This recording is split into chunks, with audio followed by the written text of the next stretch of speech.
able to find other people who had also experienced his sexual abuse at this man's hands, as well as evidence to corroborate it, photo and video, which we rarely have in these types of cases. Ooh. All right, so what's next for Jefferson Thurman? Well, he's already begun serving his life plus 200 years, according to the Department of Corrections. He's also facing similar charges over in Fayette County, where this investigation actually started. It was there that the first victim came forward. That then led them to Coweta County. Coweta County then started its investigation, and so Jefferson Thurman facing similar charges over there in a case that we understand, Ariel, is still pending. Doug, heartbreaking story. I think about the victims in this case as is the person you spoke with, how she was explaining just how hard it is sometimes for victims to come forward, especially when some time might have passed. So interesting story, and something I know we'll continue to keep our eyes on. Anything else before I let you go that you want our viewers to know as you were working out the details of this? Well, I think the one thing that the prosecutor was stressing is just the courage of this first young lady coming forward with allegations that she said were a decade old at the time, and show what investigators didn't know that they would find as they began this investigation is photos and videos that would solidify her allegations against this man. And not only for her, but for other victims as well, some, as we said, dating back to the 1980s. So it all started with the courage of this first young lady coming forward. Doug, thank you so much for bringing this to our attention. I'll let you continue to work on it. I know we'll see you again later this evening, but thanks so much for joining us live here at 2. As we continue along, you guys, I want to update you on a couple traffic headaches. This is not something I originally planned to talk about, but I just got the update, so I want to make sure you're aware.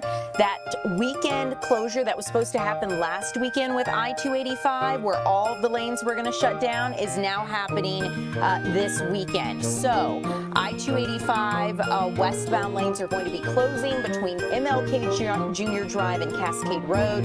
Metro-wide delays are expected. This was going to happen Mother's Day weekend. GDOT canceled it because of the weather, and now it is being rescheduled for this weekend. So that is just your heads up there. I want to make sure that you are aware. As we continue along, I also want to bring you aware of this apartment fire. Speaking of Mother's Day, there was a deadly apartment fire that happened, or rather a severe apartment fire that happened. I want to make sure I get my details right. At an apartment complex in Chamblee, and it evacuated residents from their homes on Mother's Day. And you can see the flames. It actually spread across part of a roof. This was at the Windsor Parkview Apartments on Peachtree Boulevard in DeKalb. And firefighters say that the fire started at an air conditioning unit on the roof of the building. Flames spread quickly, causing that partial roof collapse. And despite the damage, firefighters were able to contain most of the fire to that roof area. Residents described seeing heavy smoke pouring from the building as emergency crews arrived. And I know we spoke to some of the people who actually lived in that complex about what they were seeing and what they experienced there. I want to see if we can take a listen to what they had to say. Tell us what you saw when you realized your building was... So I was at Lowe's actually, like down the block, and it was like a whole bunch of smoke. It was like black smoke everywhere. And I rushed over here because I know like my girl, she was here, she was asleep, and I kept trying to call. And I just sort of... Listening in as a resident of the building explained what he heard and saw when those flames started yesterday afternoon. This is something we'll continue to keep you updated. Again, this was at the Windsor apartment complex there in Chamblee. I have some of you asking questions still about the hantavirus here on TikTok and in our chat, so I want to make sure I take the time to answer them. Some of you are asking why 2 patients were brought here to Emory Health in Atlanta. They were brought just this morning on a specialized plane, and you can see we got video of them disembarking from that ambulance. It's because Emory, they were in a Grady transport vehicle, but Emory has specialized units and a partnership with the CDC to help deal with these types of infectious illnesses. We saw a similar situation play out when Ebola happened, and now these 2 patients are being brought here to receive specialty care. We know that it's not just here in Atlanta, but also in Nebraska.